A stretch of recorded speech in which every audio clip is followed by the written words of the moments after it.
Board of Education. We've already met in executive session, and we did the salute to the flag. We did the roll call already. So I'd just like to draw your attention to the statement of public notice in your agenda. It just gives information about the way that we get public input at meetings. There are two opportunities for public input. There's a board forum on agenda items, and then at the end of the meeting there's a board forum on non-agenda items.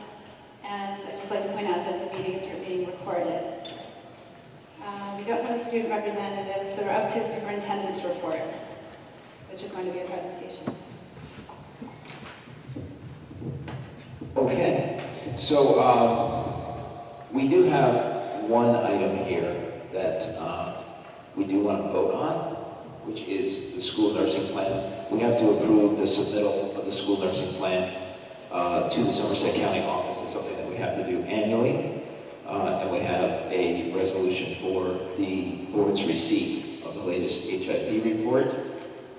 So I guess we need a motion on items 2 and 3 of superintendent's report, and then we'll move on to the board presentation. I move items 2 and 3 of the superintendent's report. Thank you. Would someone like to second that? Okay. Could we have a roll call, please? Mr. Burr? Yes. Mrs. Squire? Yes. Mrs. Gray? Yes. Mrs. Cassell? Yes. Mrs. McGowan? Yes. Mrs. Richmond? Yes. Mrs. Shaw? Yes. Mrs. Wooldridge? Yes. Mrs. McEwen? Yes. Madam President. Thank you. Okay, so at this time I'd like to highlight a couple of things. First, you have in front of you a copy of the presentation tonight that is going to be done by representatives from the Municipal Alliance, the Health Department. Lucy Forgione is here, and Caitlin Kordusky is also here. They're going to present some slides to us momentarily. We also have our student assistance counselors here, as well as our athletic director and our high school and middle school principal. And I also wanted to just point out one other item on the agenda before I forget under superintendent's report, and that is that Dr. Michael Bradley will be doing a presentation on teen substance abuse at the Ridge High School PAC on October 22nd. If I'm not mistaken, I even noticed that advertised on a infamous sandwich board right out in front of the school this evening. So certainly encourage folks to attend that. And without further ado, the board's going to come down and have a seat and listen to the presentation by Caitlin and Lucy. So thank you, ladies, for being here.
Well, good evening, everyone.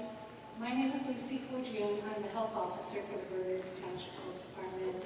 I'm also on the Municipal Alliance Against Substance Abuse. Bernards Township's been an organized community around the issue of alcohol and drug abuse and prevention since 1982. That's over 32 years ago.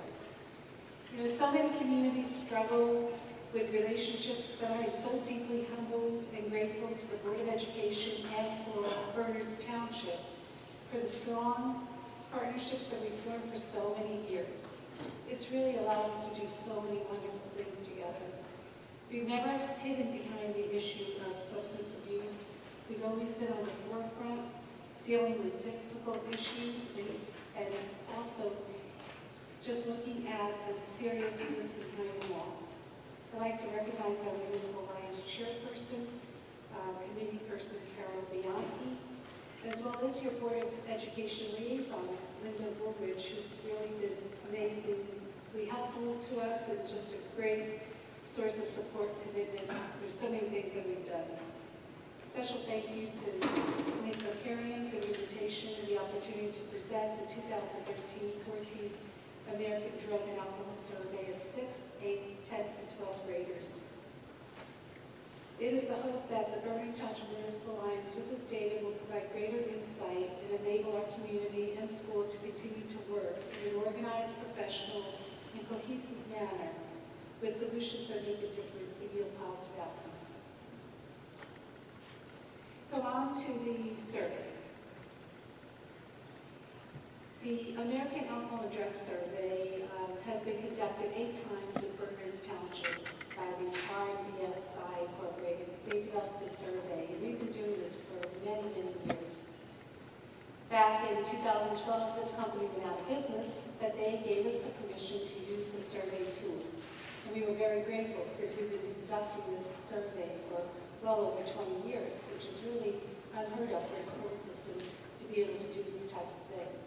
So in 2013, we hired Dr. Kirk Harlow, and he was able to put together the same survey for us and conduct it for our students.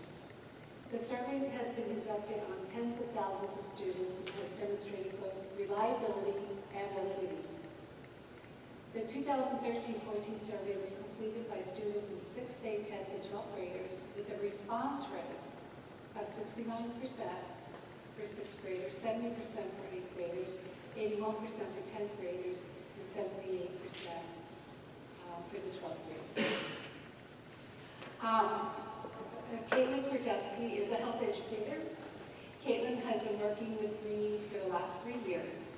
She is our community program coordinator as well as a health educator. And I think Caitlin will probably do a really good job, better than me, in sharing the results with you and the data that we have. So I'm going to turn it over to Caitlin, and thank you so much for having us tonight. I first off want to thank both William Mannon and Ridge High School for working with me, administering the survey. That's the only reason we were able to get such good response rates is because the school worked with us to send out the permission slips and the reminders, and that's how we got those surveys out. It took a lot of manpower, and I'm very thankful that the schools worked with us on that. For those of you, the board members that have the folders, I just want to share with you what's in them currently. You have a full report of the American Drug and Alcohol Survey. That's the really thick packet on the left-hand side. And then also on the right-hand side, the purple slides, that's what I'm presenting tonight. So feel free to follow along, jot down questions that you may have during the presentation. And then everything else in the folder, we have municipal alliance information, information on 21 for a Reason, which is one of our programs. This is our marketing folder that we hand out at our meetings. So the first part of the survey I'm going to go over is use of drugs in the last 12 months by year for 10th and 12th graders. Use in the past 12 months includes students who are both casual users and regular users. So this includes, obviously, students that are using and even the ones that we just say that they're drinking on the weekend, but it includes everyone. So it's a very comprehensive measure. Alcohol and marijuana are the most widely used drugs. You can see that indicated on the 2013-2014 column. You see 50% for 10th graders, the 82% for 12th graders. Something important to note is the 2013-2014 national average for 12th graders was 62%. So we're 20% above what the national average is for 12th graders. Is that highlighted? Something else important to notice is that there's a sizable increase in students using or reporting use from 10th to 12th grade. So you see in yellow, that's 50%, and that jumps up to 82%. 14% as compared to 43%. So it's about a 20 to 30% increase. This is the use of drugs in the last month by year for 10th and 12th graders. So this indicates that drug use is ongoing. It's not just something that happened once, maybe 10 months ago. This is the last 30 days. As you can see, alcohol and marijuana, once again, the most frequently used drug by far. Our percentage for 12th graders for 2013-2014 is 67%, as compared to the national average of 39%. Again, you see that 20 to 30% difference between the 10th graders and the 12th graders. The 28 goes to the 28 compared to the 67, the 7 compared to the 22. This is alcohol use over time. So on the left-hand side, you'll see 2002-2003 survey data, and going over to the right-hand side is 2013-2014 data. So about 2/3 of 12th graders have indicated using alcohol in the past month, every survey period since 2006-2007. So that number hasn't changed. It's stayed pretty consistent. There's a slight decline among 8th and 10th graders, so that's good to see. Give me a second to look at that. You can just see the trends from year to year. And this is why it's extremely important to continue doing this survey, because we are able to have that data and see and compare it year to year.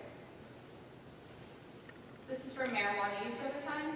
We did alcohol and marijuana on this survey because they were the two most frequently used drugs, as you saw in the first slides. The past month use of marijuana has shown steady decline among 10th and 12th graders. The use is still high, but it suggests that it's being used less frequently. And so the use of marijuana in the past 12 months has been quite stable among 12th graders over time. So this is again 2002-2003 up until 2013-14. There's some indication that it might be declining among younger students. So this is the summary for drug use over time among students. As you guys saw on the survey and on the slides, alcohol is the primary drug of use among students, with 2/3 of 12th graders indicating use in the past month. Marijuana is the second most frequently used drug, with 22% of 12th graders using it in the past month. There's a sizable jump in the proportion of students reporting alcohol and marijuana use from 10th to 12th grade. That's at 20 to 30% that I mentioned before. Something else notable is that 5% of 12th graders indicated using cocaine in the past month in the 2013-14 survey, which was an increase from previous years. Less than 5% of students reported use of other drugs. Something to say about the second to last item on there. It's on we made a cheat sheet for the American Drug and Alcohol Survey, and that's also in your folders. It's a front and back copy of the survey, and it has notable statistical differences from year to year. And I have several copies of that available if anyone else would like to see it tonight.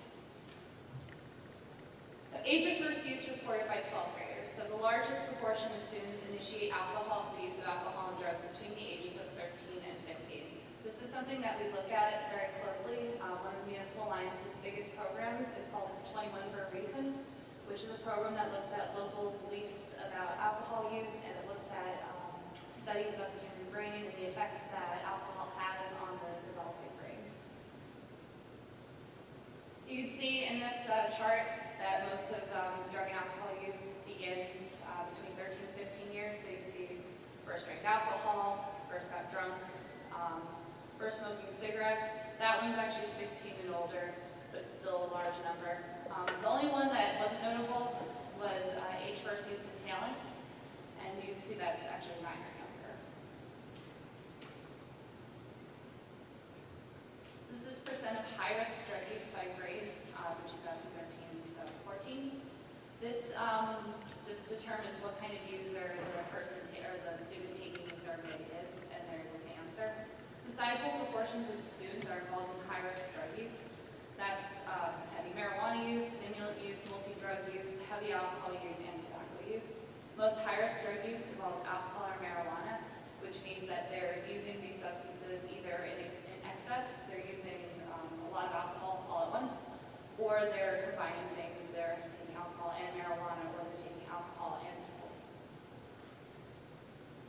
So I want to bring your attention to is the heavy alcohol use for 12th graders. It's 23.5%, which is nearly a quarter of 12th graders reporting really heavy alcohol use. So that's getting drunk 3 or more times per month. So this one, there's a lot of words on this page, but it's easy to make sense of this.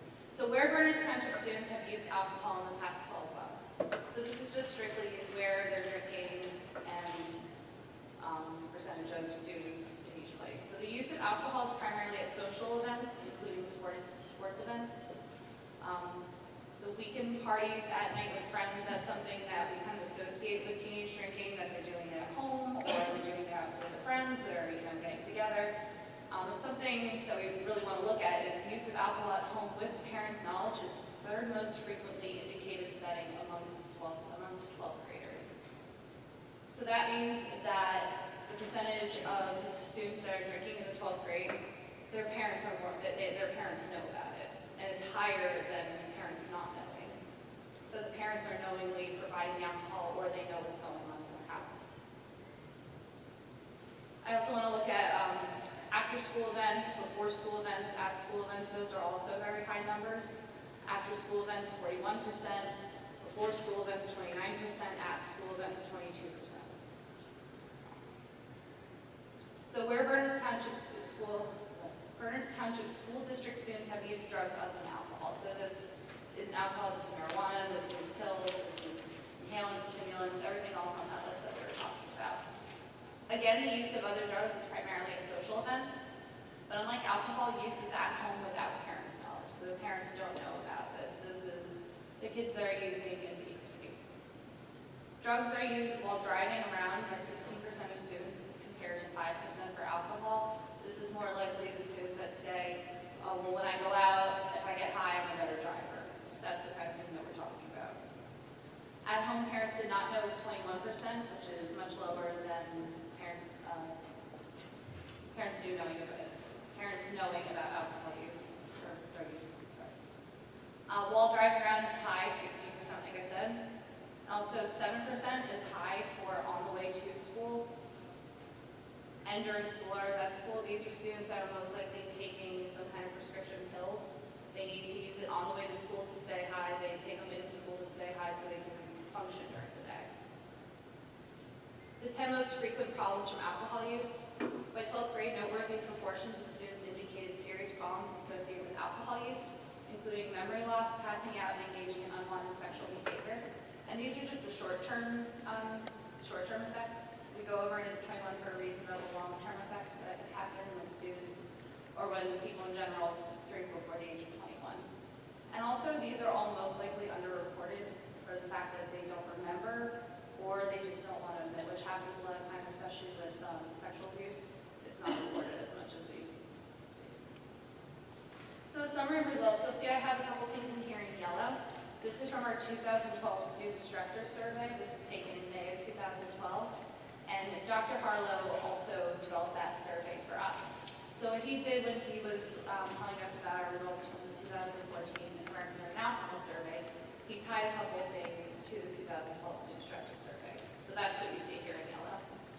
So the use of alcohol has remained high among students, and the proportion of 12th graders reporting alcohol use in Berners Township is higher than the proportion nationally. There's a suggestion from the student stressor survey that students are using before and during and after sporting events. Whether it's pre-gaming or celebrating parties, it wasn't clear in the survey, but there was a tie between athletics and drinking. Marijuana is the second most frequently used drug, with the reported use of most other drugs much more infrequent. Noteworthy proportions of student respondents indicated experiencing serious problems from alcohol use, including memory loss, passing out, and engaging in unwanted sexual behavior. Also in the student stressor survey, an alarmingly high amount of 12th graders, 62%, indicated that they have ridden in a car with somebody who had been drinking. Initiation of alcohol and drug use occurs most frequently between the ages of 13 and 15, a transition point into adolescence. This isn't from the student stressor survey, but something that we talk about in our 21 for a Reason program. Adolescents who use alcohol at 14 are 5 times more likely to develop alcohol-related problems than people who abstain from alcohol use until the age of 21. So this could include alcoholism, long-term liver damage, long-term memory loss problems. And alcohol and drug use tends to take place in either a social setting, such as parties, or at home. In our 2012 student stressor survey, we had a section of it where they asked about boundaries and rules, and students indicated that at school they felt like they understood what the rules were, they knew what the consequences were, but at home they didn't know what those rules were, so they were more likely to push the boundaries. So we're the Burns Township Municipal Alliance, and we're community-based efforts. You might have seen us around at football games, at Charter Day. We run the Teen Volunteer Fair. We do a couple things over the summer with Parks and Rec. We're around in town, and our goal is to push the message of prevention at a community level. So the mission of the Burns Township Municipal Alliance Against Substance Abuse is to provide consultation, programs, training, and resources to members of the Burns Township community with the goal of preventing and reducing the use of alcohol, tobacco, and other drugs. So we do this with our message of ESP, which is to educate people about the harmful effects of drugs and alcohol, to support programs that encourage a drug-free lifestyle. A fantastic example of this is I'm the advisor for a student group called Ridge Against Alcohol and Drugs, and it's also a community group. A lot of the members do go to Ridge High School, but we also have members that go to Mount St. Mary's, that go to Seton Hall Prep, students that just live in the Burns Township community, and they want to spread that message of prevention where they live. So I support that program with students. They talk more about natural highs. They enjoy running programs where they don't need the influence of drugs and alcohol to have fun. So that's a program that we support. And creating a community-wide presence. And that we do that by giving the survey. You know, we're here, we want to collect this information, and this is what we see in the community going on. And like I said, all these activities that we do. The other two that I didn't mention, on the left-hand side, you see Lucy and I that we're doing a drop-off drive-through for prescription drugs. We're going to do that again in January. And then on the bottom right-hand corner, that was Dialogue Night from Cycle of Pills to Heroin, which was a program that we did in the spring. And this is mine and Lucy's information. It's also in the folder that I gave you, my email address and my phone number if you have any questions. And I don't know if you want me to take questions now about this survey or... Yes, Linda. I was just curious, when a student like blacks out or passes out, typically how much do they have to drink? Oh gosh, you know, is there any kind of, is it depending totally on who they are? It depends completely on the person and their size and what they're drinking. Yeah. So it could be, you know, for a certain person, it could be a different amount of shots, different amount of beer. And for some people, it can be 1 or 2. Those are those lightweights that people say. But it completely depends on the person about how quickly they get to that point of blackout. The other thing is some people have different interpretations of blackout. There could be that completely passed out, eyes rolling in the back of the head on the ground. Or it could be some people don't pass out at all, but they just can't remember anything that happened the night before. So there's the blacking out of completely passing out, and there's the blacking out of, I don't remember what happened last night. I hope that answers it. So it's completely dependent on the person. We have a new display actually that we're going to be bringing to whenever we have our tabling events, like the ones I showed before. It's a poster, and we also have models of what one alcoholic beverage looks like. Because a lot of people don't connect to, they think maybe one drink, especially students, they think one serving of hard liquor is something much bigger than it actually is, when in reality it can be 5 or 6 servings that they're drinking in their jungle juice or whatever they have. So that's the education that we're spreading, is how much alcohol do we drink possibly. And what can we? Yes.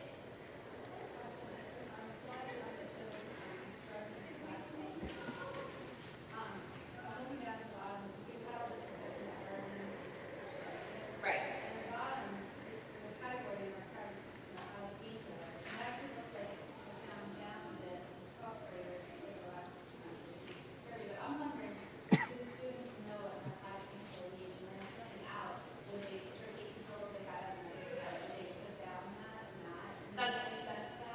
That's something that needs to be brought up in education. Not in education. information that needs to be talked about more is that just because they're prescribed by a doctor doesn't mean that they're necessarily something safe. And if you take too many of them, it's not safe. So for some of them, they might think narcotic painkillers might be just morphine. That is something I'm thinking. I'm not taking morphine, I'm taking Vicodin or something. Unfortunately, on the survey, we can't say what everything is, because then you're defining it, and then that might kind of skew the results. But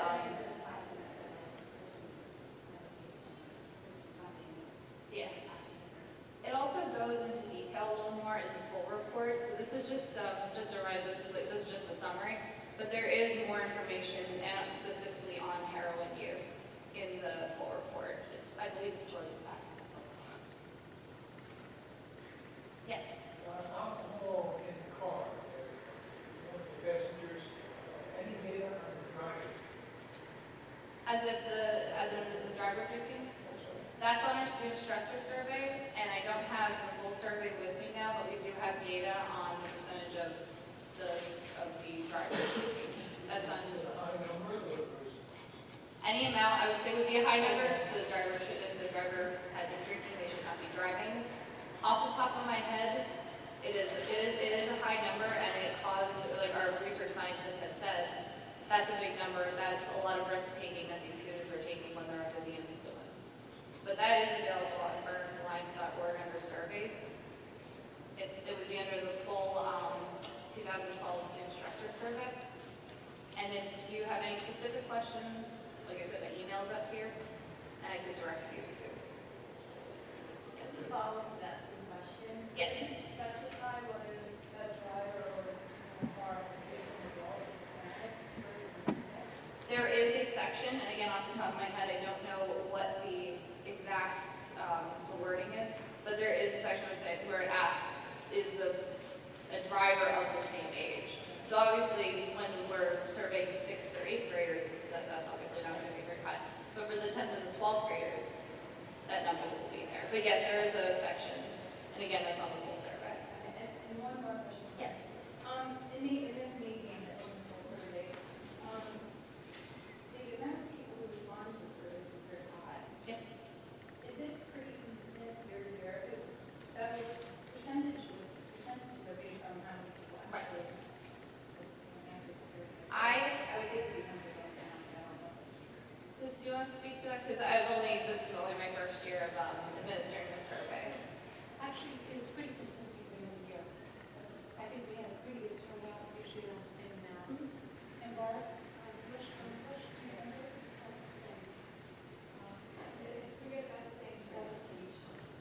And this is what everyone who takes it has one active care solution, care practice on a daily basis.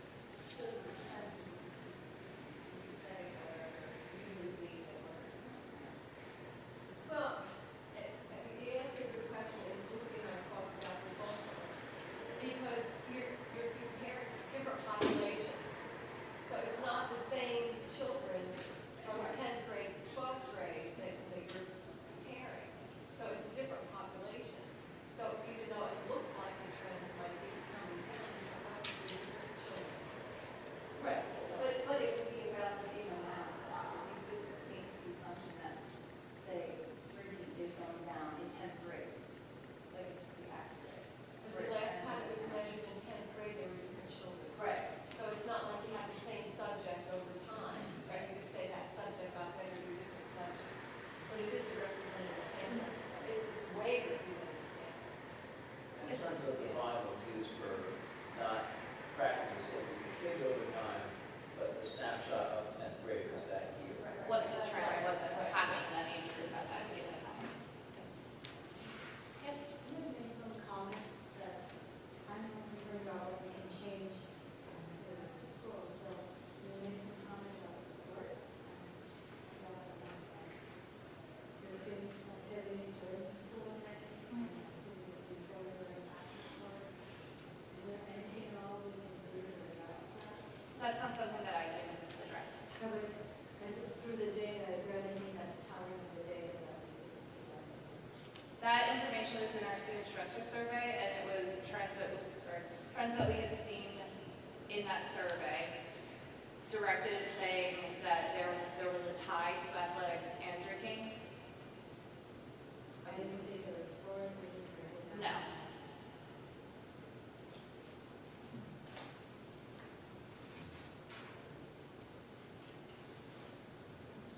That's not saying participants, it's saying at events. I believe it's a combination of both. Again, I don't have that survey in front of me, so I can't give, I would be afraid to give you the wrong information. I do believe we reflected on the athletes at the time of that survey. So it's athletes. But you can go online, the survey is online in detail. I may have to come over with this.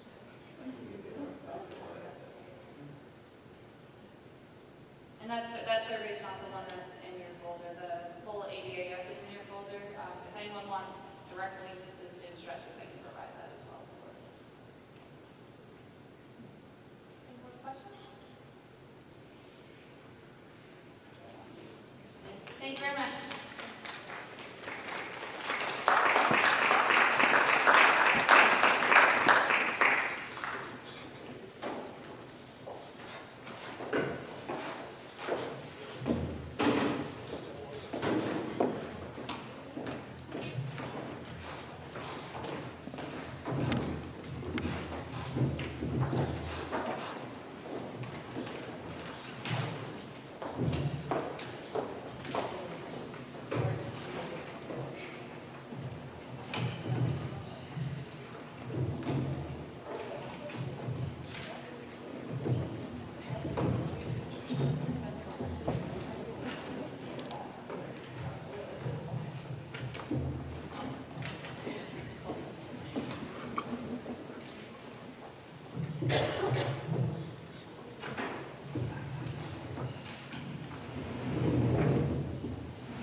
Okay, we're now up to item number 10, which is public forum on agenda items. If anyone would like to come and speak on any topics on the agenda, please put your name and address on the clipboard. Thank you.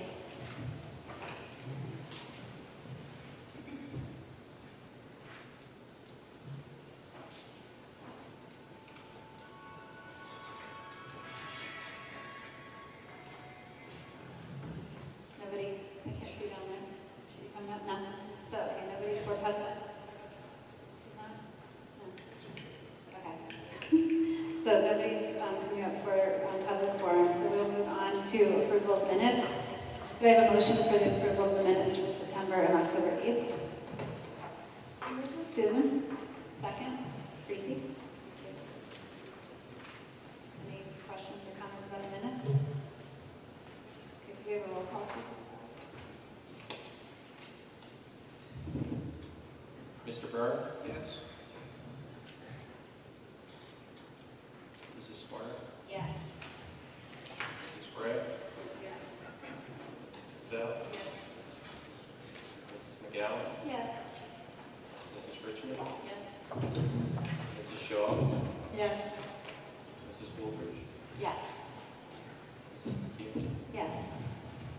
Thank you. We're now up to committee reports. We have 20 items for finance. There's one on the addendum. Would someone like to make a motion for items 1 through 20? I'd like to second this. Thank you, Susan. Elaine, did you have anything you wanted to say? I think this is pretty routine. Things we have the bills list, we have the professional development expenses, some field trip destination, disposal of equipment or books, a contract with the Y, school sponsored services for our structured learning students, which is a no-cost contract, and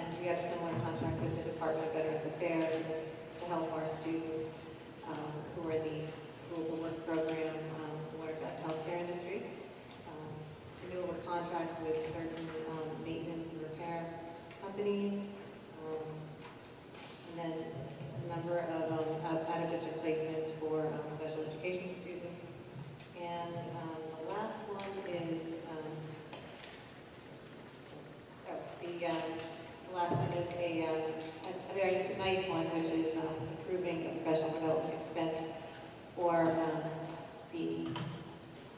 for our school district principal at Mount Prospect for attending the Blue Ribbon Award ceremony for that wonderful award that school won. That's it. Any questions? The board meeting, or the finance meeting, are you going to talk about that at all? Yeah, she can do that after we vote on the items. She can do a committee report. Does anyone have questions about the items that we're voting on? No? Okay, can we have a roll call, please? Mr. Byrd? Yes. Mrs. Swarner? Yes. Mrs. Gray? Yes. Mrs. Cassell? Yes. Mrs. McGowan? Yes. Mrs. Richmond? Yes. Mrs. Shaw? Yes. Mrs. Wooldridge? Yes. Mrs. McCune? Yes. Madam President. Thank you. Elaine, would you like to do a committee report for finance? We're going to do that now. I didn't bring a hard copy of my minutes with me, so I'm happy to remember what happened. We spent a lot of time discussing our long-term maintenance plan, which I know is exciting for everyone. But the state requires us to submit a form about the maintenance, long-term maintenance plans. And one thing we discussed was that the form is a kind of useless. Oh, it's 1 minute. Okay, wonderful. Okay, and thank you, Mike. And so we found that to be, it's a form that has very little use, and it requires a lot of work by our business administration team to put together, but that's what it is. So we talked about that. Also, we talked about the bond refunding that we talked about at our last board meeting. We are proceeding with that, which would basically, if you don't recall, the bond refunding allows us to, it's like refinancing your house, getting a lower interest rate. It saves us money. It's something that we're required to do by state law. I don't want to go any further into it, but basically what we did was we discussed the next steps, which is that we're going to put our financial advisor is going to put together an RFP to solicit an underwriter for us, and we're going to get the information back on that, and our plan is to approve that underwriter at our next board meeting on the next one, but it's on the one on November 10th. So then we still would have a number of other steps that have to go through forward before we actually proceed with the bond refunding, and then we expect that to happen in early 2015. We also looked at some of our responsibilities under QSAC, which I can't say off the top of my head, but it's quality, single accountability, continued. Makes a lot of sense. But anyway, it's something we have to do to basically say that we are working in accordance with the norms of good fiscal management. We looked at the 10 assurance statements, and I think everyone here has gotten a copy of those. Basically, just as we do, our fiscal management is appropriate, and we have support for what we're saying we're doing, which Ms. McLaughlin showed us.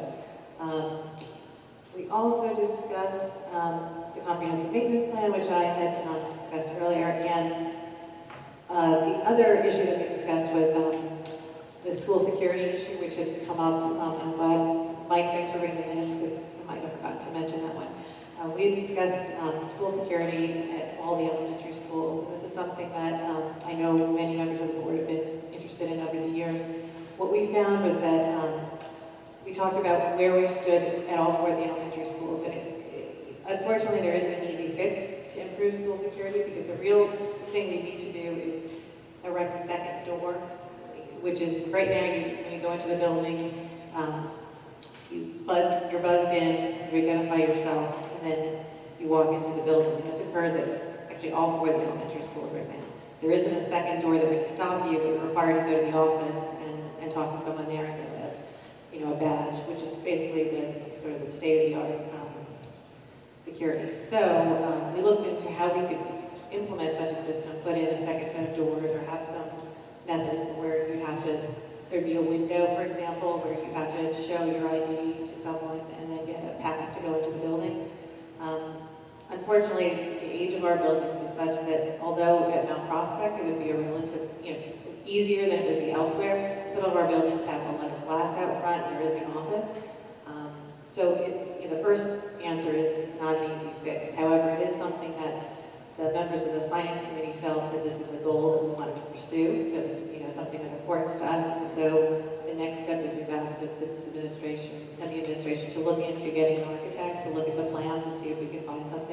Because although it's not obvious right now, we think there probably, there are cost-effective solutions and things that would improve safety for our students. So we're going on to that next step. If we could do it tomorrow, we would. We're just not in that situation. Does anyone have any questions? I do have a comment. I think the minutes were super. Thank you. Anyone else? Okay, we are on personnel, and there are 36 items, right? There's 37. Oh, I see the back. Okay, 37 items on personnel. Would someone like to make a motion? Bev? I move personnel items 1 through 37. Would someone like to second that? Linda? Thank you. Did anyone have any questions? Do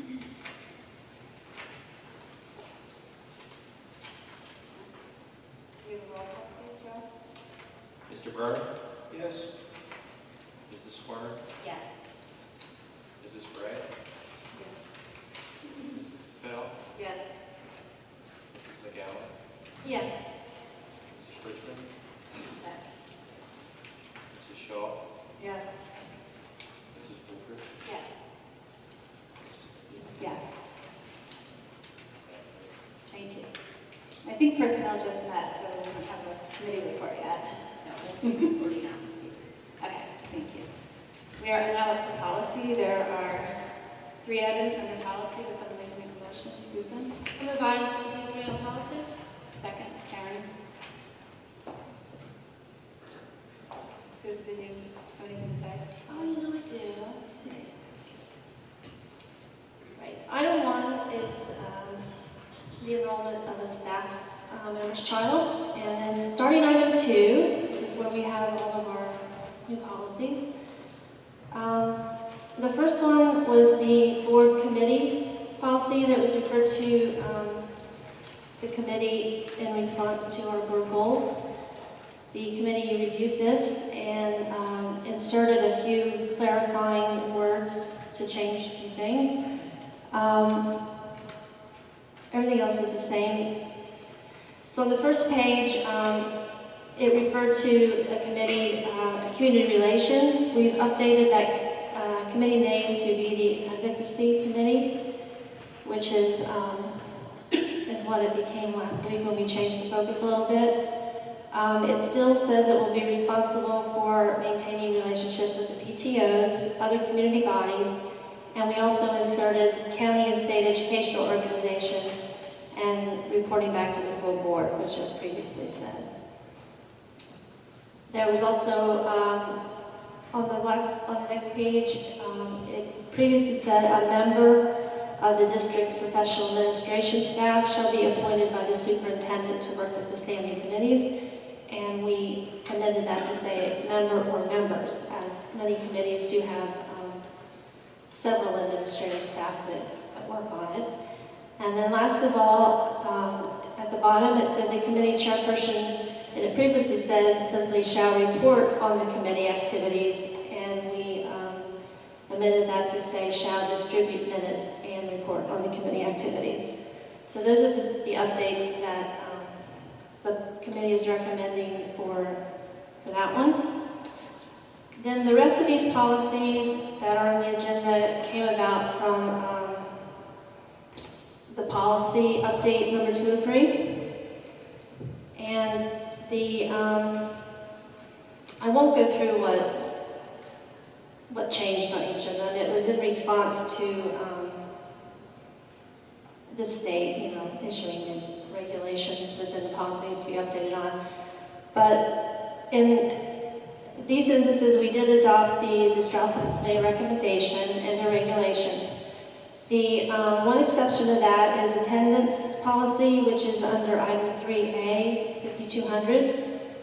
And that policy currently in our policy manual was very customized for how the district handles the attendance.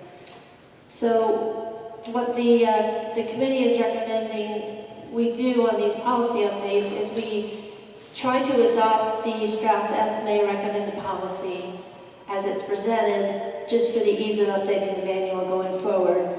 And any policy that we have that has been previously customized and has a lot of district-specific instructions in it, we move out of the policy and put it into the regulation. So we would like to go forward and adopt the policies as recommended by Strauss Esme, but move our customization into the regulation piece. And that's what happened with the attendance. And during the meeting, Mr. McCarrion stepped through all the different issues that would be moved from the current attendance policy into regulations, and then the proposed Strauss Esme regulations and how those would be incorporated and amended. So that was a pretty lengthy process, actually. And then that brings us down to the rest of them. If anyone has any specific policy, any specific questions, we can address those as we go.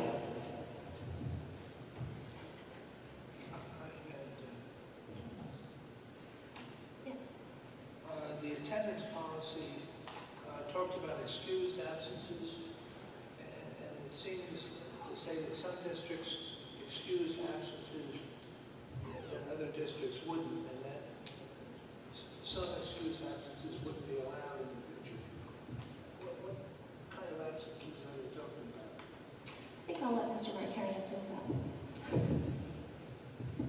Okay, a couple things just to clarify. The resolutions, just wanted to make this really clear because Susan Moore and I wanted to organize these just a touch differently.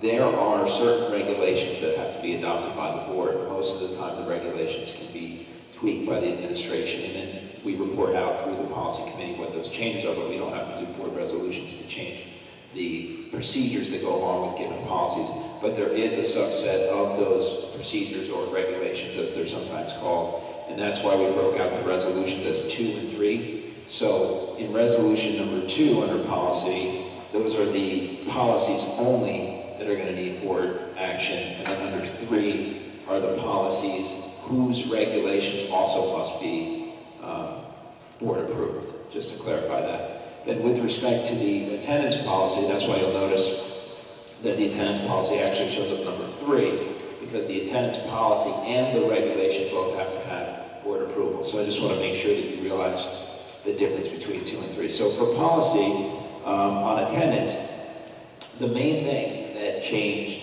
in that policy has to do with something called truancy and absenteeism. So there's basically a concept in statute right now that was just recently changed, and that was when the school district is responsible for considering a child truant and therefore having to follow certain protocols in the law, typically involving reports to the court, reports to the municipal court that a parent is not compelling a child to go to school, or calling DIFAS if the parent is not compelling attendance as a form of neglect. The confusing aspect of the law was that it used to talk about unexcused absences, and school districts were kind of left in this quandary, well, what do we mean by an unexcused absence? And so oftentimes you'd be looking at a student saying, well, is this absence excused or unexcused or truant? And what the legislature recognized was that we need another category. We need to establish unexcused absences that count toward truancy, because we want the school district taking action on the students that are truant. Truancy meaning the parent has no idea where this child is. The child is unaccounted for. And that's the category of absences that we want to monitor more carefully. That's the new category of absence that was created. Unexcused absences that count toward truancy. And those will be actionable for making filings to the court or to DIFAS for not compelling your child to go to school, which makes sense and was in fact the spirit, I think, but the language didn't come across, so they had to make a change.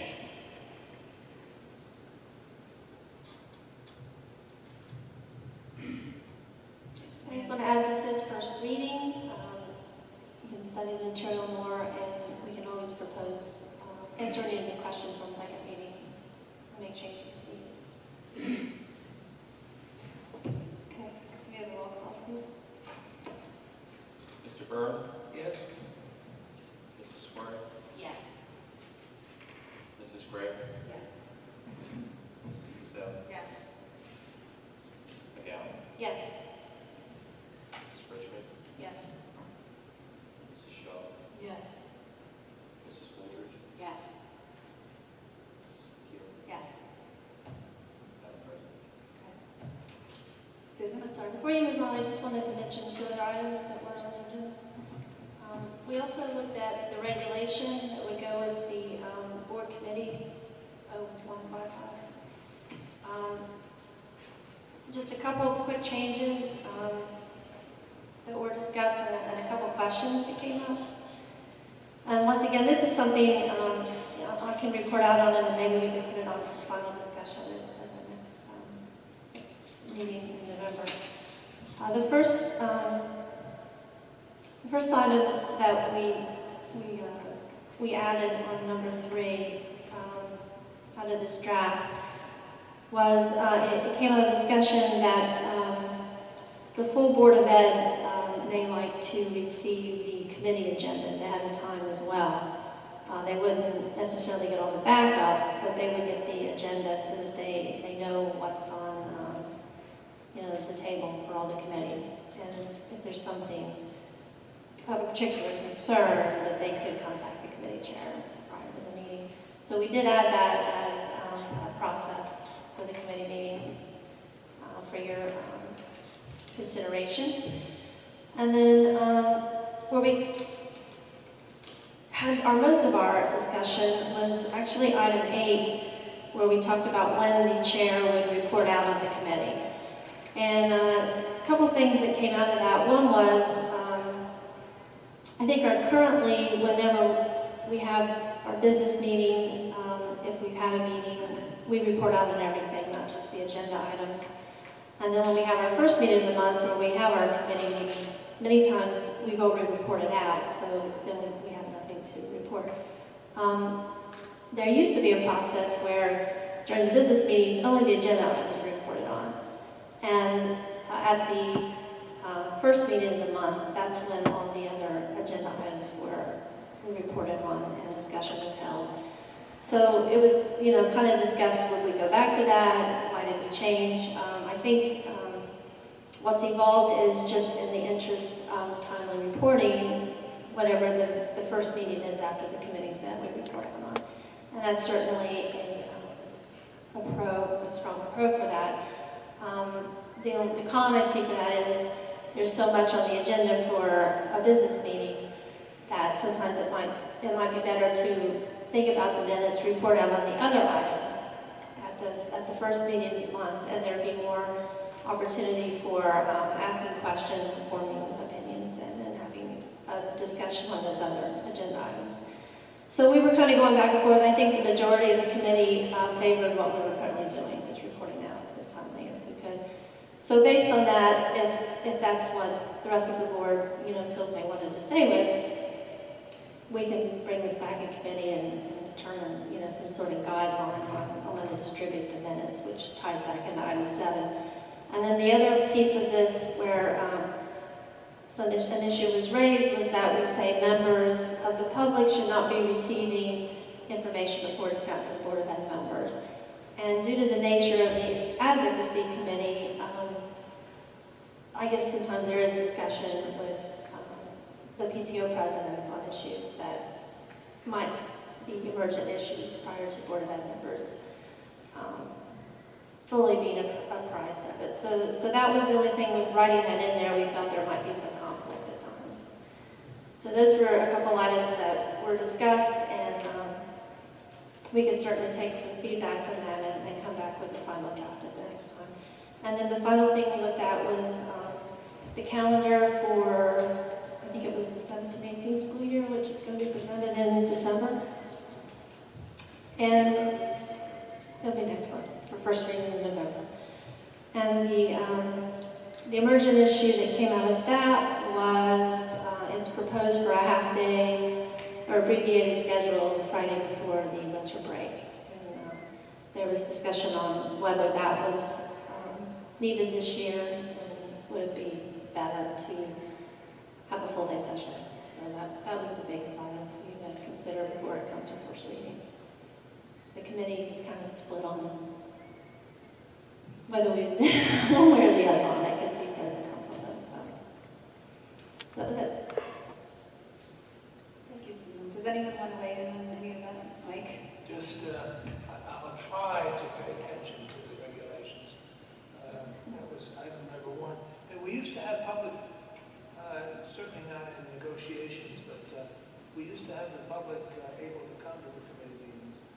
So I just mentioned that, but I will try. Some of this is very confining. Anyone else that wasn't at policy have an opinion about doing business versus committee report meeting, or kind of combining it and doing it? I think it's good to get the information out as soon as possible, because I think when people felt that they weren't hearing things that the public knew before they did, or someone else knew ahead of time, it's because it just was the way that the timing works.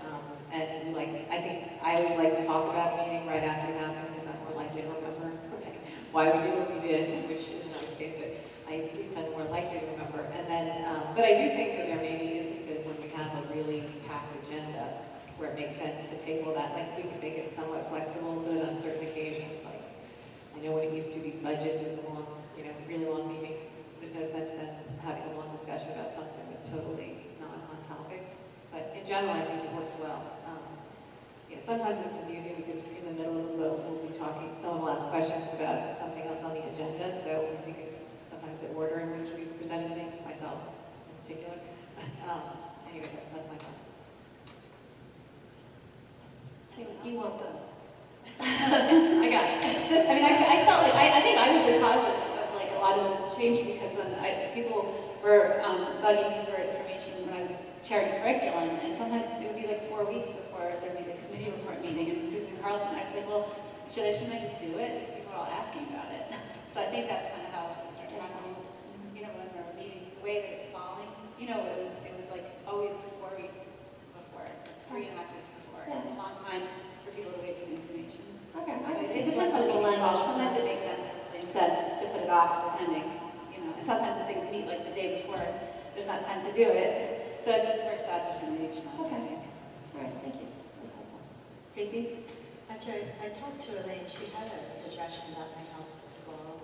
I'm going to just copy your idea. Or do you want to speak for yourself? I'm happy to stick by it. So, and she said to help with the flow is to maybe, if you're going to report on a committee before we start going through the actual agenda, do it first, because then we're not interrupting the agenda, the flow of the agenda. So a bulk of information comes at once, as opposed to only talking about parts of whatever, like 5 minutes, only what's here versus what happened in the entire committee. Yeah, so like reversing what we just did, where we voted on it first and then did the committee I report. think it's fine as long as you get the information. I guess I think it's important to get the information out about what's being voted on before we vote on it. But, because sometimes you have a question and by the time it occurs, you're a little bit, it's a little too late. So, I don't know, that's just a thought. Just either way, I'm fine. It's just an idea to help the flow. Linda? Yeah, no, I did agree. I just feel like what we've been doing seems to be working pretty well. And I do like getting information sooner rather than waiting.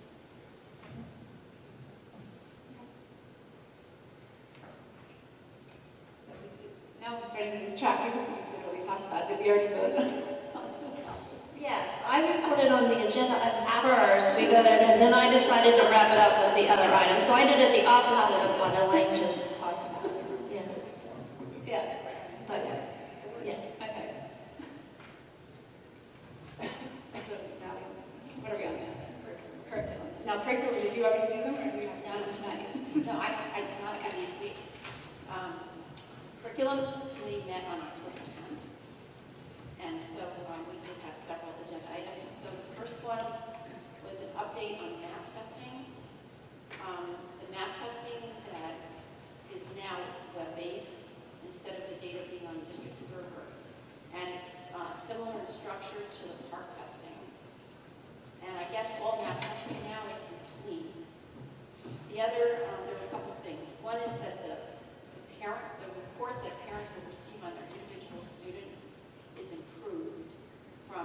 last year.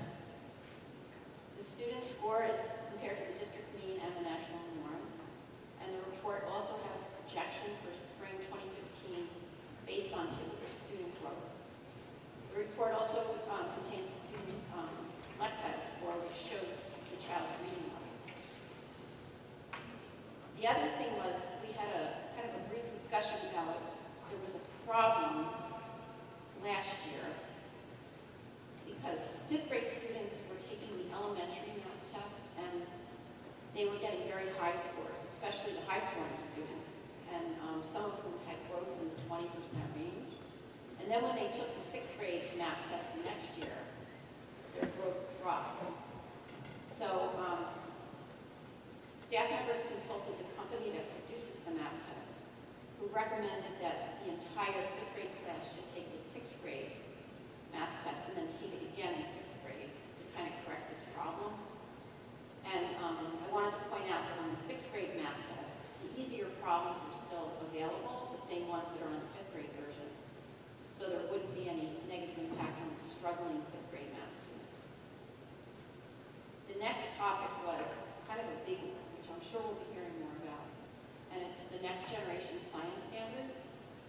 The State Department of Education formally adopted the next generation science standards in July 2014, so just recently, to replace the 2009 New Jersey Core Content Standards.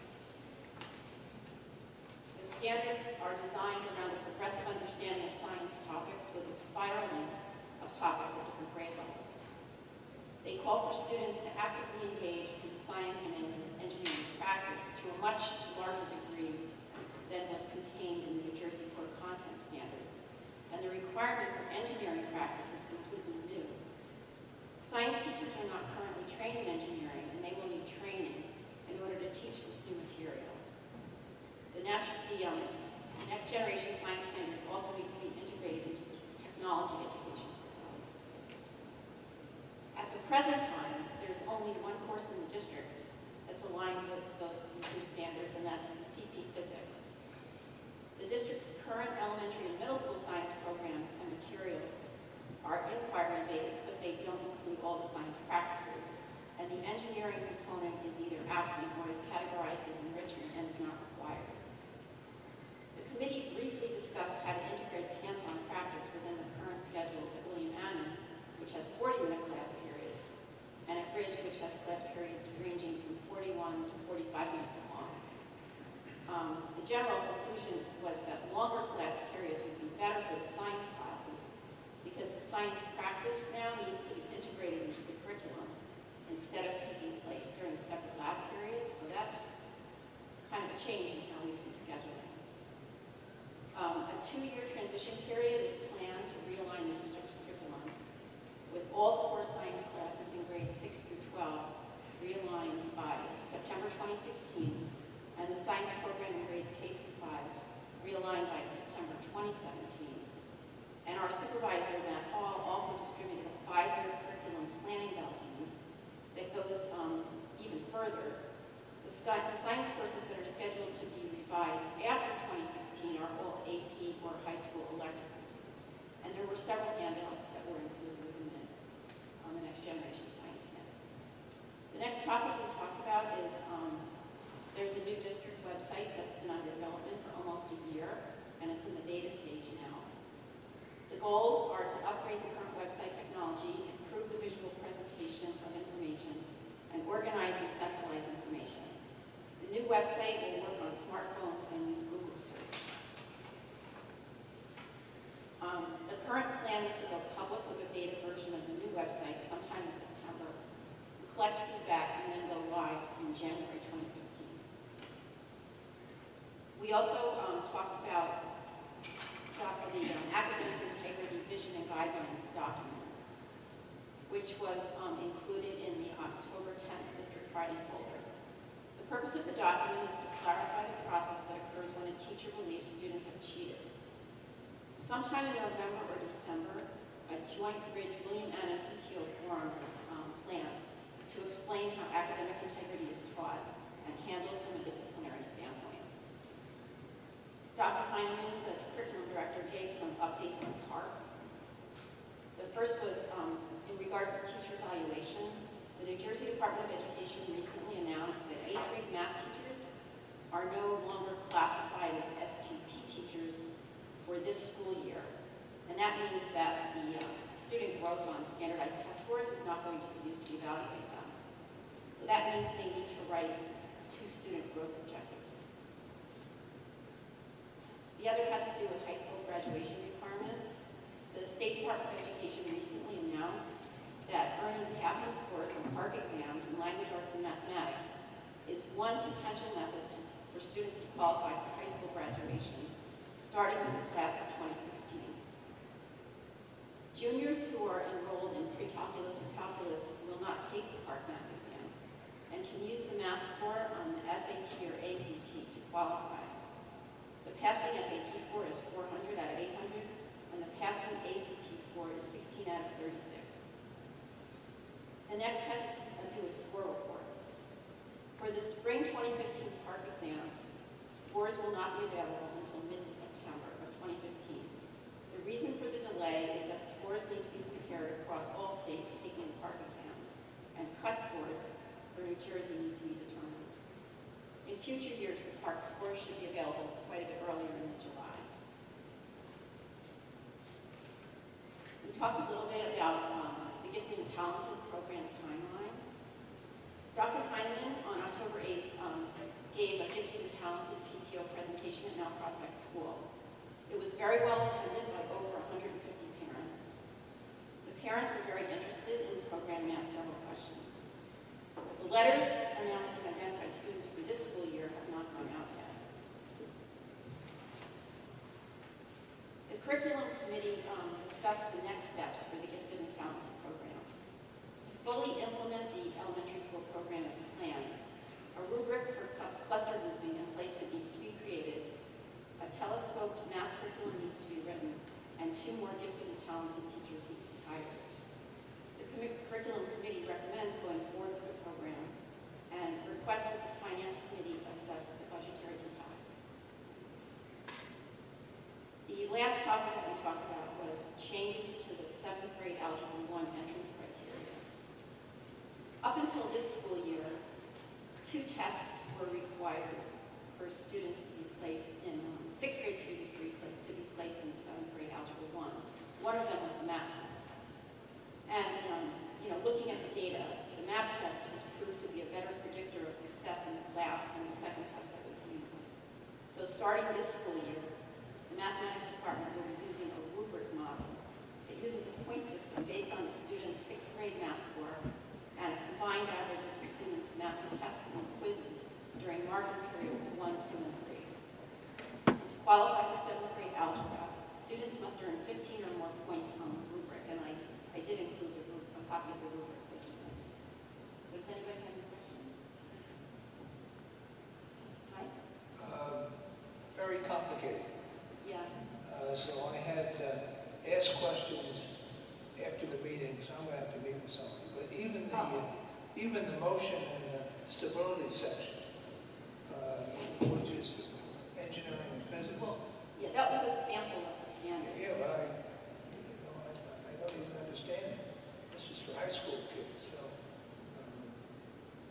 I think as more and more is dictated nationally and by the State Department of Education, I think we're losing some control over the district, and I have a concern.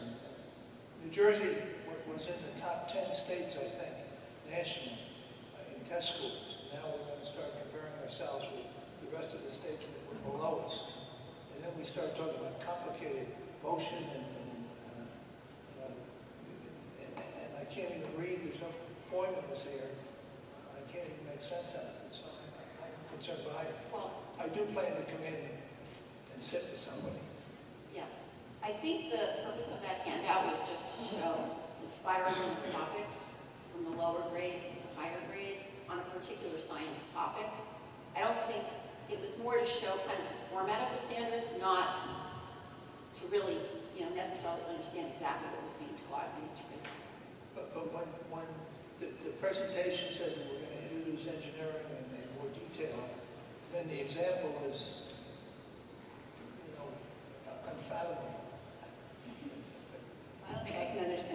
physics, but. There's no engineering in here, it's just Well, that was, words. it was just one example. Well, what I got out of an example was in kindergarten, we knock over the blocks and that shows motion, and then in third grade, you do something a little more complicated, and then when you get to physics, I couldn't follow it either. Like, so. But it was showing how they do it, the I same am going to come concepts. and ask the questions. And I do expect that we're going to be hearing more about these next generation science. I don't think this is, the presentation that we got in curriculum is not the If end. the poorer districts are the problem nationally, and this is getting so complicated, I hate to think what's going to happen. Because it's not, this isn't going to fix the poorer districts at all. And it's going to make the good districts change their whole operation. So that's an opinion. Does anyone have any other questions for Linda? Karen? Just a point of curiosity, is it both CP physics done online? I believe so. Anyone else? And that was because those courses were aligned over this past summer, and we had the information about the new standards for that particular course. We're up to advocacy. We have not had a meeting. I'm just assuming, I'm just clarifying, it is on the agenda of finance to discuss the program.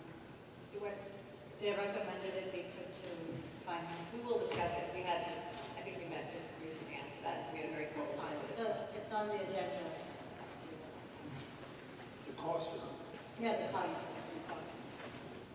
Okay, we're up to advocacy. We have not had a meeting since the last report I gave. I just wanted to mention briefly, like we have been getting some feedback and questions from the public about park and other issues that are going on. Beth and I went to a Somerset County School Board's dinner, and the president of the State Board of Education was there. We were able to give him some feedback about some of the challenges that park has been giving districts. And he actually followed up and answered questions that we emailed him, which I was happy and surprised that he followed up so quickly. So it seems like he's trying to do things differently. He said that the commissioner of education is going to be at school boards for like the whole thing, not just popping in for possible speech. So that'll be interesting. So if he actually shows up, we'll be glad to give him our district's feedback about some of the issues and challenges that we're facing.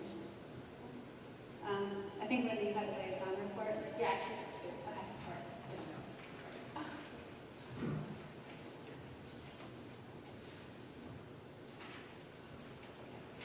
The first one is for the October 7th Municipal Alliance meeting.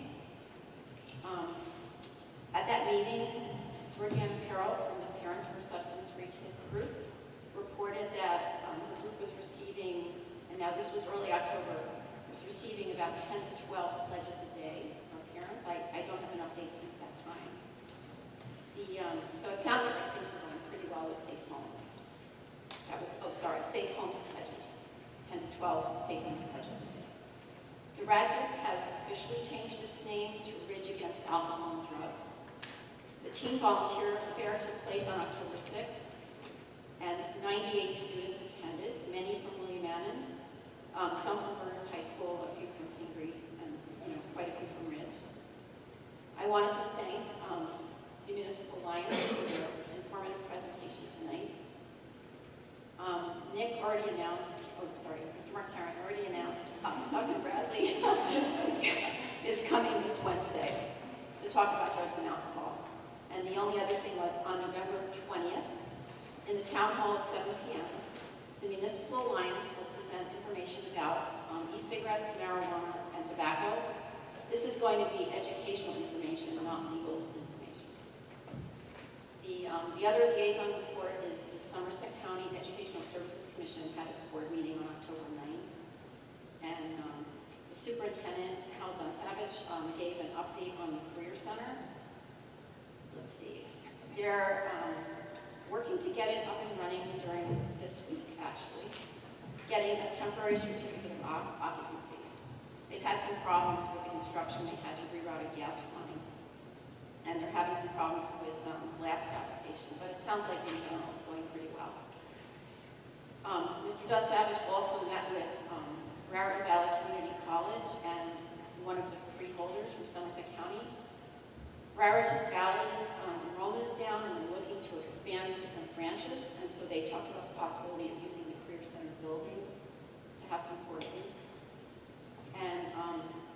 Don Savage is also going to be meeting with the ARC of Somerset County, and that organization serves individuals with developmental disabilities and their family, and they're going to be speaking about doing adult education at the Career Center.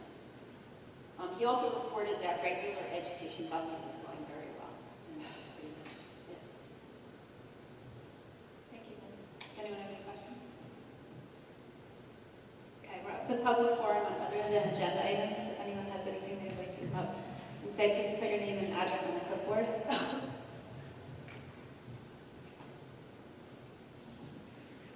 We're right here.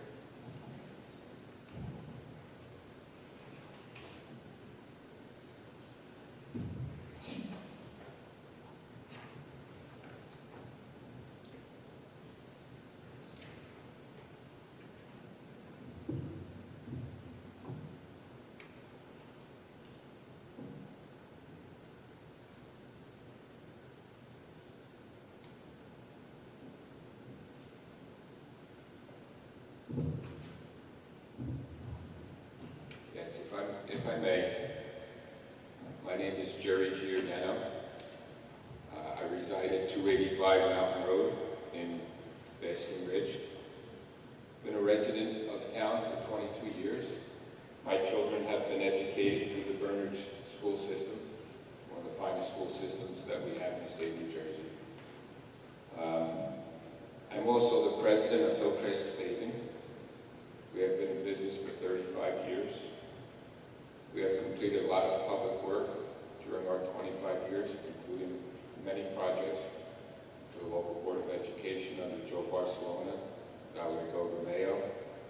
We've never had any problems with any work or anything pertaining to our reputation in 35 years of business.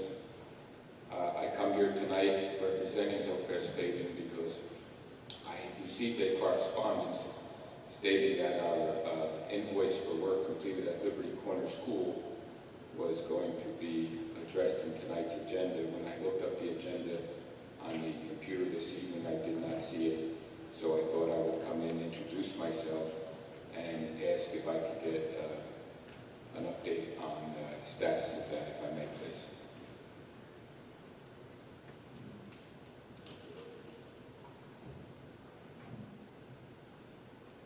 We'll respond after public comment.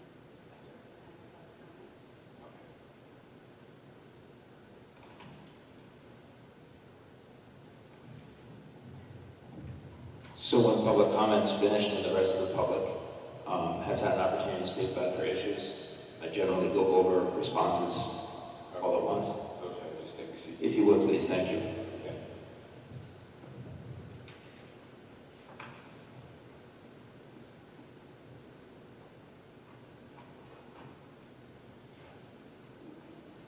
Is there anyone else for public comment? Okay, I'll close public comment at this point. Anybody want to respond? Sure. I expected more public comment. Sorry about that, Mr. Giordano. So, without getting into the details of the exact amount, I can tell you that you are on the bills list this evening. So, when the board took action on the finance agenda items, at the very beginning of the public meeting, under finance, there's an agenda item for $5,226,361.84. I'm sorry to tell you that you're not getting all of that. But I can tell you that that is the bills list for this board meeting, and we generally do bills lists at every board meeting. And I know from speaking to Mr. McLaughlin this week that there is a payment to your company on that bills list. I don't have the exact amount with me, but I'm sure if you reach out to the business office tomorrow, they can detail the amount, or you probably should be getting a check by the end of the week for whatever that amount is. That's the best I can tell you right now. I don't have the number in front of me, but I know it's on the list. Okay, and I do appreciate the response. Sure, thank you. Okay, thank you very much.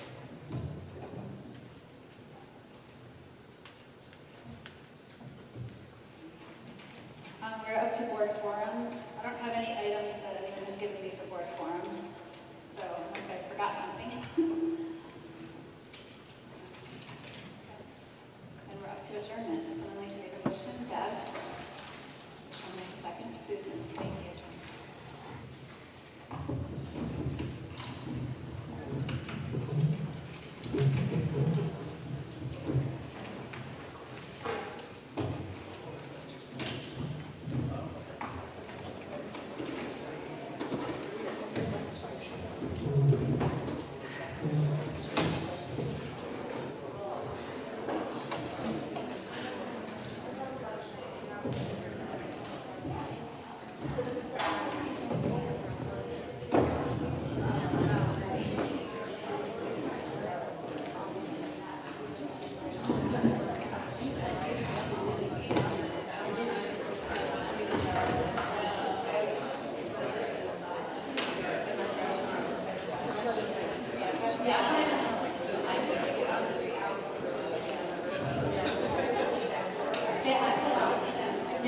Our children.